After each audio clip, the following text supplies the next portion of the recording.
Lord, ibigay mo po sa akin ang Tayo dapat sa kong ating gawin mga sa araw na ito. kaibigan. Lord, thank you for this day. Thank you for another Dahil day. nagkakambasa Alam po ko ako na ng marami manok na namang para po opportunity sa ang inyo, mga darating sa araw kaibigan na ko, ito. ha.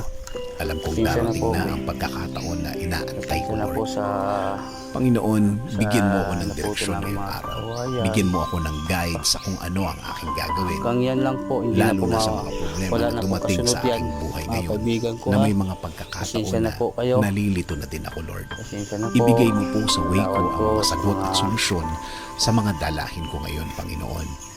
Ilayo mo po ako sa mga pagkakataon at mga tao na naglalayo sa akin sa sagot ninyo sa aking mga problema, Lord.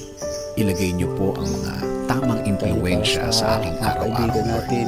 Mga tamang tao na mag-i-inspire sa Humingi akin. po ko ng Mas pasensya sa magbibigay inyo. ng mga Tawad paliwanag na tungkol po sa buhay at naubos yung mga lalong-lalo puno ng mga na sa kawayan. inyong presensya.